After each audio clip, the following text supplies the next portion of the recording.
It's your boy Antoine. Today reacting to vaping versus nicotine. Tell me in the comments which one y'all do or which one y'all think is better. Y'all know me personally. I'm coming with that pack. I don't really fuck with the vape like that for real. Let's get into the video though. Is smoking. Both activities extremely similar to the naked eye, yet in reality, these lung-destroying practices are quite different. The same way smoking za used to be a very niche thing, mostly done by hippies in the 1960s to 1970s, so was vaping in the 2000s to early 2010s. Yet both smoking and vaping slowly but surely took over the world, to where nowadays you'll be walking down the street and see a dude puffing on a strawberry iced guacamole stick on one side, and on the other see a bunch of college kids sitting on a bench eye squinting like they got hit with a flashbang, holding the Teenage Mutant Ninja card screaming blinker. And although a lot of times a vapor can also be a smoker and the other way around, I'm here to try and figure out which one of these practices is definitively superior to the other. So we already know that za way better than that Nick. Get off that Nick. If you want that Nick, get off that fucking Nick, nigga. All you want that Nick for, nigga? Get off that Nick.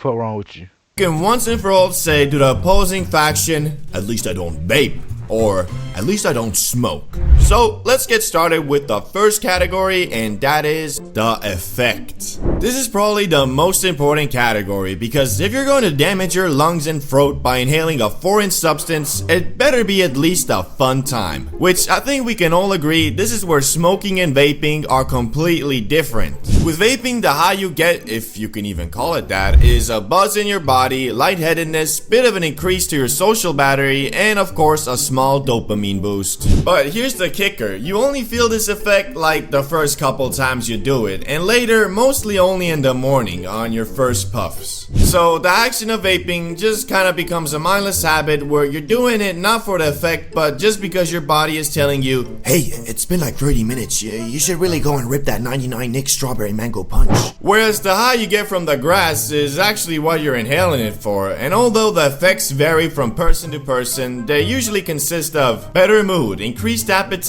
aka the munchies, laughter, the increased significance of your thoughts, creativity, laziness, sleepiness, etc. But also these are munchies. Everybody get the munchies off weed. You don't get the munchies. Actually, I knew one nigga that didn't get the munchies. Only one nigga. He said he don't get the munchies.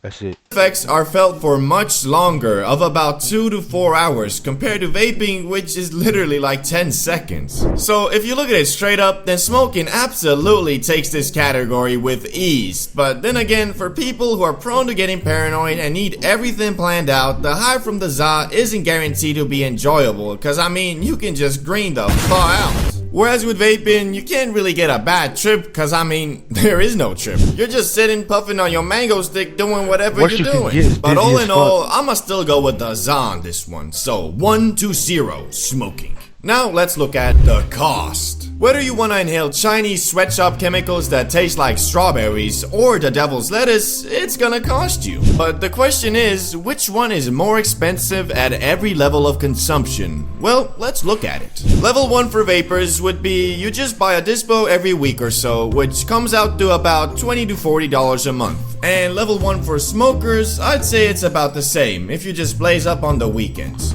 So far, they're tight on cost, but now if you move up to level 2, which I think for vaping, it now indicates you're addicted and spending anywhere between $80 to $100 on dispos a month. For the za, level 2 would be smoking up once or twice every night at the end of your day, which although you're technically smoking every day, I don't think you'll be spending more than $100 a month. Especially if you have a device that doesn't even require a lot of bud to get you absolutely blasted. Something like the Glebe, which the Glebe is a one-of-a-kind portable discrete gravity BONG that is currently having its biggest sale of the year for Black Friday. What being high even is. Just click the link in the pinned comment or description and go Zaza machine. So looks like smoking is edging it out. Well, that's until the next level, where most vapors probably buy themselves a box mod, which is the equivalent of buying a car instead of taking a taxi everywhere. And on the other end, here's where smoking za can get a bit more expensive. At level 3, you blazing 24/7, and you're high not just at the nighttime when you're done with your day, but also when you're going through your day. And because of that, your tolerance has gone up a lot, to the point you having to spend over $200 a month just to continue your za smoking, which don't let it get that far. Please, it's really not worth it. And at level 3 vaping, because you can just get a box mod eco nic machine, your cost ain't really go up that much. Shit, it might have even gone down. So basically, at the higher echelon of being a nic fiend, it's much cheaper than being a 24/7 high stoner, which would mean vaping wins, right? Well, technically, yeah, but to be honest, is it really a good thing you can puff on your lung cancer strawberry ice machine for so cheap? I don't think so, and honestly, I'm kinda happy about how if you smoke up 24/7, your tolerance will evolve to a point you have to drop a bag every month just to keep up with your dependency.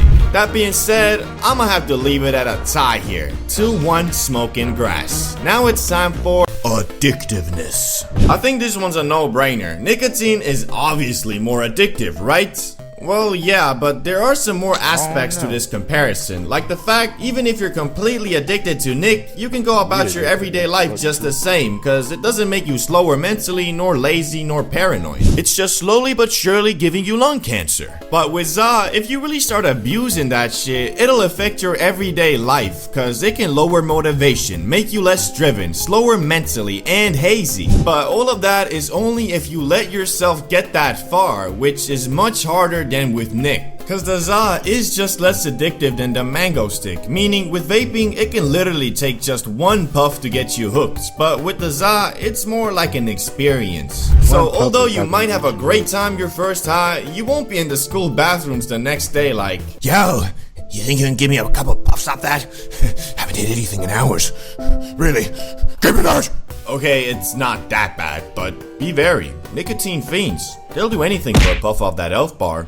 For real. Anyway, this point goes to the grass yet again because of its much less addictive nature. 3-1 smoking. But maybe this next category will ignite a comeback for vaping. Availability. Nic sticks are sold everywhere, from gas stations to smoke shops to shit, some grocery stores. And on the other hand, the Zaza, if you're in the United States, where let's be honest, you probably are, you can get them at dispensaries or your local Pablo Escobar, the plug. Which unfortunately, dispensaries are more of a luxury that only legal state citizens in the US are afforded, and for the rest of us, we have to deal with the lawless, sometimes sleazy creatures called plugs. I mean, for real, why the fuck do I, a law-abiding citizen, have to deal with criminals on a weekly basis just because I wanna relax and eat some double-stuffed Oreos on a Friday night? But if I wanna get shit-faced drunk and go outside with the homies committing 3 counts of disrupting the peace, 4 counts of destruction of public property, and 58 counts of, "Yo, what's that guy looking at? He got a problem?" then that's totally fine. So I think we can all agree vaping takes this one. 3-2. Now time for a category which will either tie it up or secure the major Tate W for smoking, and that is the community. Vape Nation versus yeah man. Or at least that's the stereotype. In reality, it ain't really like that. Although from my experience, vapors are more extroverted because they're always vaping in a circle in the damn bathroom, chit-chatting about their flavors. And smokers are more introverted and chill, who would rather sit down and play some modded Minecraft with the homies than go to the club. Oh, and if you're looking for a place where you can find more people like that, then why not join the CBD Bro Discord? We also just hit 5k members, so join the revolution, the weed revolution. Anyway, this could be biased because I'm a smoker myself, but I personally think the Zaza community is better than the vaping. Although I really don't like grass NPCs who make the Za their whole personality, these dudes are pretty easily spottable and avoidable. But I mean, vapors got the same thing. Imagine standing in a circle, everybody puffing on their dispo, and then some dude pulls out the Vaporizer Ultra 3000i Max, fully equipped with 8 flavors, a touchscreen, Wi-Fi, and Bluetooth capability. I think the exact same thing that I do with grass NPCs. That's a bit too much, man. Anyway, 4-2. Smoking wins. But hey, that might just be my CBD Bro's opinion. So comment down which of these health deteriorating activities you prefer. And see ya in the next one. Vaping. Alright, thanks for watching the video, man. I'll talk to y'all later. Like and subscribe. I'm out.